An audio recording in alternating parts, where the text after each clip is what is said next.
And hi, my name is Martin Nieves, and today I have the pleasure of talking with the writer and director of the new movie Miller's Girl, Jade Halley Bartlett. I hope I say it right. Hi, Hallie, Jade. Hallie. Hi, Hallie. How are you, Jade? I'm well, thank you. How are you? Very good, very good. I'm very excited. I just saw the movie, and it's very interesting because I think the way the screenwrite runs, it feels like a play more than a movie. I think is that the way you thought of the movie before? Yeah. Yeah, so I'm thrilled that you feel that way because it was a play. It started as a play when I first wrote it, and then I adapted it to screen after that. But it is intended to feel tight and small and Yeah, intimate like a play. yeah. I felt from the beginning until the end that even though there's a big cast, you feel like close together by these two people, which is Jenna Ortega, which is fabulous in this movie, and also Martin Freeman, who is amazing. How were you able to cast them because they're very recognizable actors and actresses, and especially Jenna Ortega, which after Wednesday she's been like everybody wants to grab her. Yeah. How were you able to get her? With a wing and a prayer. I sent a I sent a letter to Martin Freeman, and I was like, I think I said something like, I would swim this across the Atlantic to you if I could. Please meet with me. And he did, and we connected right away. He's so thoughtful and intelligent. He's obviously such a surgeon of an actor, but Yeah. he really understood the content and he understood the character.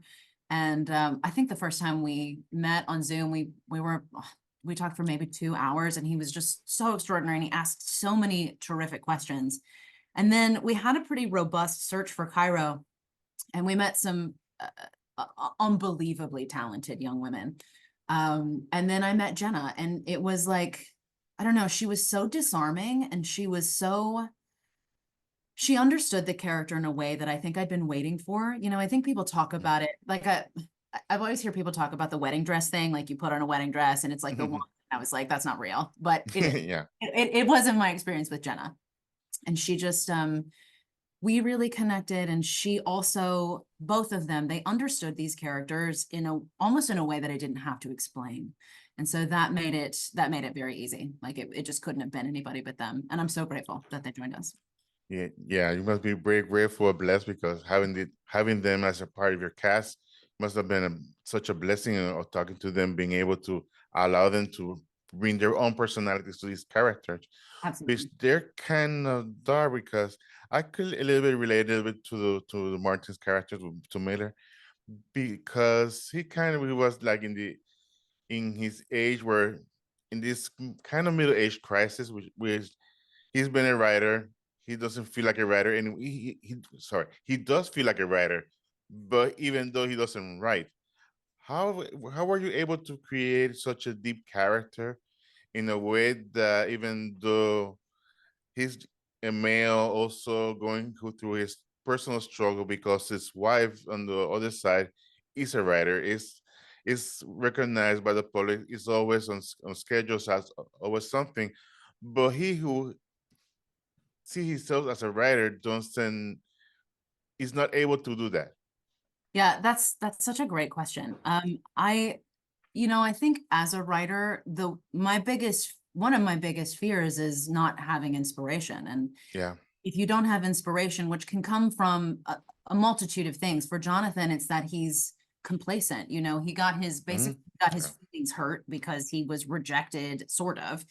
And then he was like, well, I guess I'll just teach. Whereas Beatrice, his wife, Mhm. pursued it, and she is very successful. And I think when you stand in the shadow of someone who's doing your dream, I've watched it happen to, because I started as an actor. I've watched it happen to many people that I know who wanted that dream to work out, and it didn't. And you fall back on certain things, and it can be really daunting, and it can make you feel really small.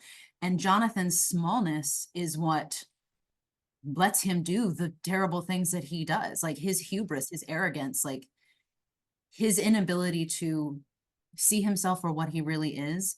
allows sort of these situations to happen. And I think that that makes for a genuinely terrifying character in a way that we don't normally see.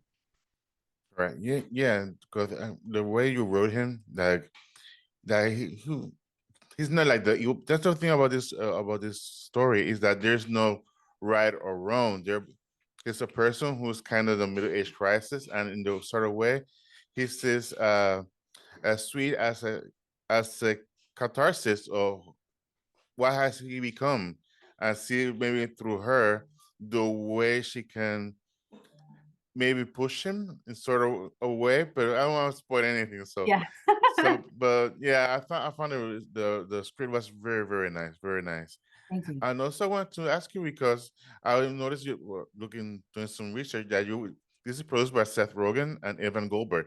Yeah. How were they got to this project? Because most of they have been producing one of the no weirdest, but the most like a buffet of different styles of movies and productions. You have animation. They have like Invincible. They have like The Boys, Yeah. and now how are you?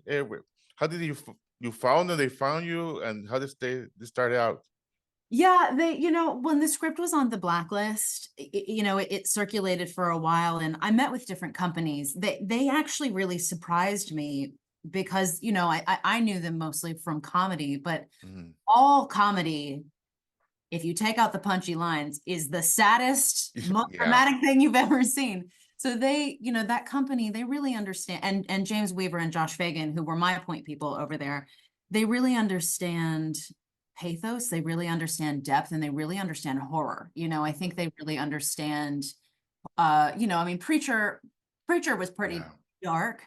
But I think they wanted to, with this piece, like take a chance on a first time director, which was astounding, and very generous. But also, I think they wanted to, this is the kind of material they also enjoy watching. So I think they wanted to make that as well. And it was a very like safe, lovely space. And it never felt too serious, which is great because if this movie was too serious, it would be pretentious and arch, I think. But because they've got such a wonderful range of emotion in what they create and the type of people they are, I think they just helped make I think an extraordinary movie. yeah. I think you hit a perfect storm. You have like the best actors for this project. You have the excellent team of producers.